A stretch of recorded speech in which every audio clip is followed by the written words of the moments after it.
हरिओम भक्तजनों, आपका स्वागत है हमारे चैनल श्रद्धा ज्ञान में। हम आशा करते हैं कि पुरुषोत्तम मास महात्म्य के पहले के अध्याय आपने हमारे चैनल पर सुन लिए होंगे। अगला अध्याय कहने से पहले वंदना करती हूँ। अच्युतम केशवम कृष्ण दामोदरम राम नारायणम जानकी वल्लभम। कौन कहता है भगवान आते नहीं, तुम मीरा के जैसे बुलाते नहीं।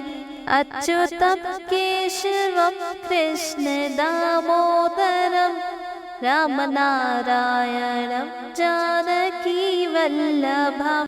पुरुषोत्तम मास महात्म्य का अध्याय 8 इस प्रकार है। सूत जी बोले, हे तपोधन, विष्णु और श्री कृष्ण के संवाद को सुन संतुष्ट मन नारद नारायण से पुनः प्रश्न करने लगे। नारद जी बोले,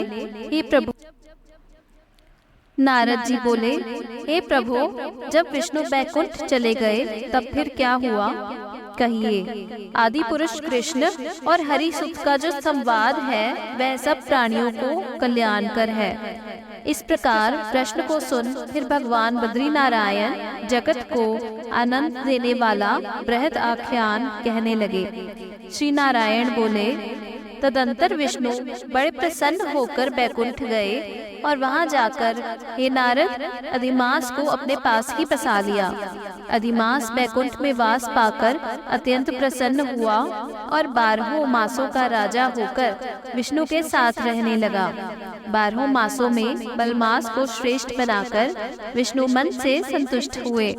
हे मुने, अनंतर भक्तों के ऊपर कृपा करने वाले भगवान युधिष्ठिर और द्रौपदी की ओर देखते हुए कृपा करके अर्जुन से यह बोले।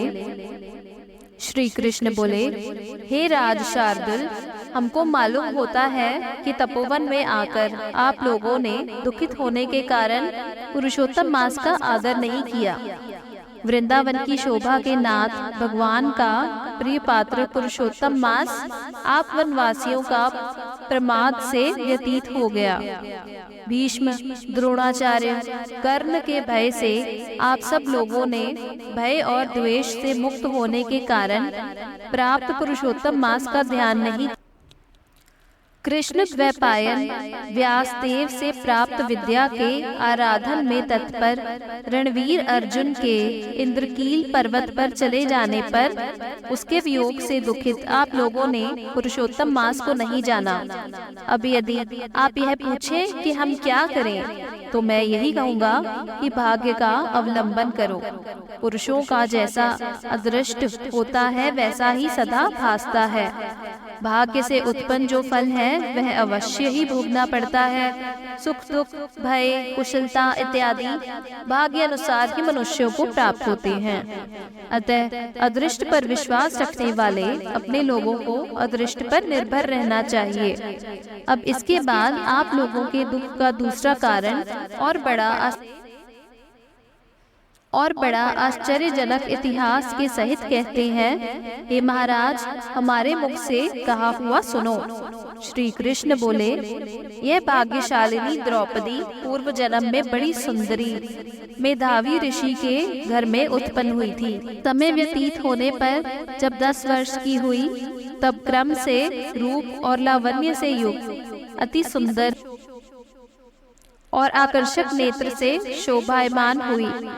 चातुर्य गुण से युक्त यह अपने पिता की एकमात्र इकलौती कन्या थी। अतः चतुरा गुणवती सुंदरी यह पिता की बड़ी लाडली थी। मेधावी ने सदा लड़के की तरह इसे माना, कभी भी अनादर नहीं किया। यह भी साहित्य शास्त्र में पंडिता और नीति शास्त्र में भी प्रवीणा थी।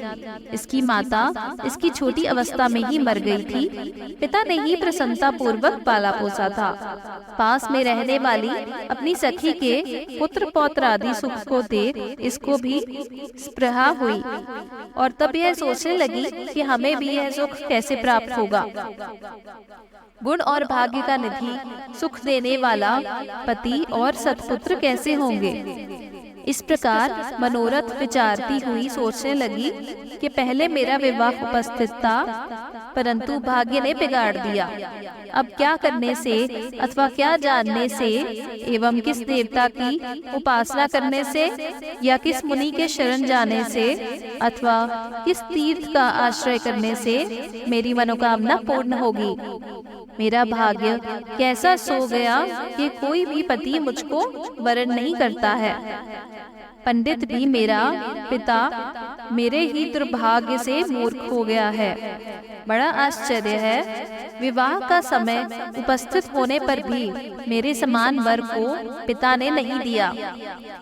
मैं अपनी सहेलियों के बीच में प्रमुख हूँ, परंतु कुमारी होने के कारण पति दुख से पीड़ित हूँ। जैसे मेरी सखियाँ पति सुख को भोगने वाली हैं, वैसे मैं नहीं हूँ। मेरी भाग्यवती माता क्यों पहले मर गई? इस प्रकार चिंता से व्याकुल कन्या मनोरथ रूप समुद्र के मोहरूप जल में निमग्न हो शोक मोह रूप लहरों से पीड़ित हो गई। इसके पिता मेधावी ऋषि भी कन्यादान के लिए कन्या के समान वर ढूंढने के हेतु देश विदेश भ्रमण करने के लिए निकल गए, परंतु कन्या के अनुरूप वर न मिलने से अपने मनोरथ में निराश हुए। कन्या के और अपने भाग्य से कन्यादान रूप संकल्प के पूर्ण न होने से दैवयोग के कारण बड़ा भारी दारुण ज्वर उन्हें आ गया। सब अंग ऐसे फूटने लगे जैसे समस्त अंग टूट टूट कर अलग हो जाएंगे, और ज्वर की ज्वाला से व्याकुल हुए श्वासोच्छ्वास लेते महादारुण मूर्छा से मदिरापान से उन्मत्त की तरह पैर लड़खड़ाते गिरते पड़ते किसी तरह घर में आए और आते ही पृथ्वी पर गिर पड़े। भय से विवहल कन्या जब तक पिता को देखने आवे तब तक कन्या को स्मरण करते हुए मेधावी मुनि मरणासन हो गए। भाग्य के फलस्वरूप बल से एकाक एक कांपने लगे और कन्यादान प्रसंग से उठा हुआ जो महोत्सव था वह जाता रहा। तदंतर पहले किए हुए गृहस्थ आश्रम धर्म के परिश्रम के प्रभाव से संसार वासना को त्याग कर भगवान में चित्त को लगाते भय उस मुमूर्षु मेधावी ऋषि ने शीघ्र ही नीलकमल के समान श्याम त्रिवली से सुंदर आकृति वाले श्री पुरुषोत्तम हरि का स्मरण किया।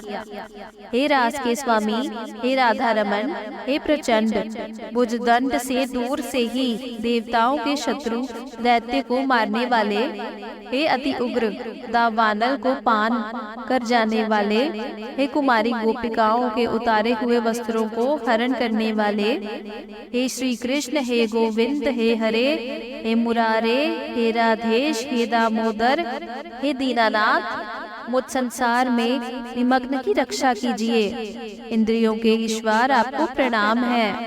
इस प्रकार मेधावी के वचनों को दूर से ही सुनकर श्री भगवान के दूत चटपट मुकुंद लोक से आते हुए और उस मरे हुए मुनि को हाथ से पकड़ कर ईश्वर के चरण कमलों में ले आए। इस प्रकार अपने पिता के प्राणों को निकलता देख वह कन्या हाहाकार करके रोने लगी और पिता के शरीर को अपनी गोद में रखकर अति दुख से विलाप करने लगी। चील पक्षी की तरह बहुत देर तक विलाप करके अत्यंत दुख से विवनल हुई और पिता को जीवित की तरह समझकर बोली। बाला बोली, हाय हाय हे पिता, हे कृपा सिंधु, हे अपनी कन्या को सुख देने वाले, मुझे आज किसके पास छोड़कर आप बैकुंठ सिधारे हैं? हे तात, पितृहीन मेरी कौन रक्षा करेगा?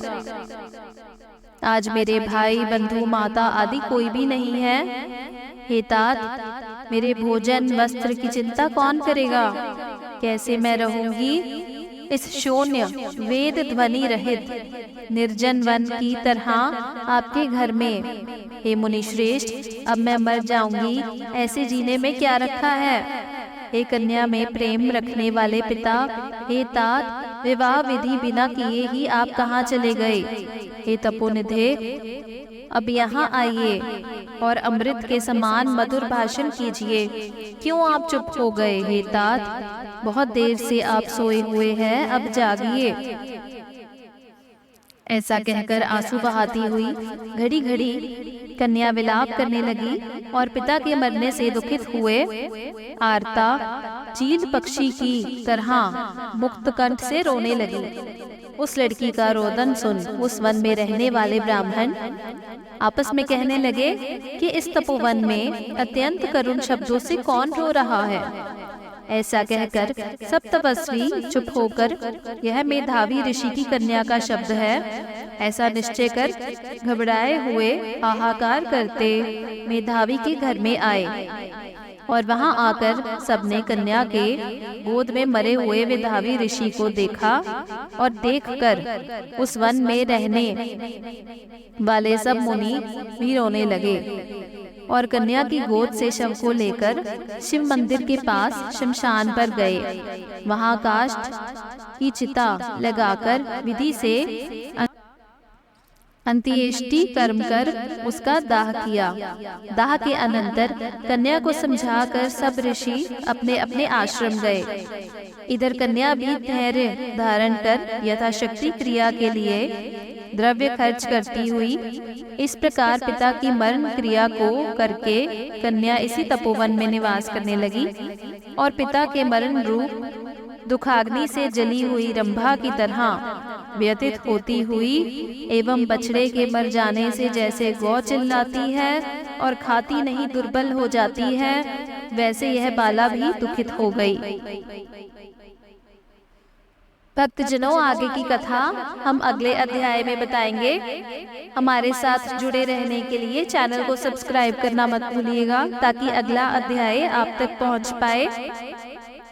वीडियो को लाइक करके और कमेंट करके अपने विचार जरूर प्रकट कीजिएगा और दूसरे भक्तों के साथ भी कथा का अध्याय शेयर जरूर कीजिए।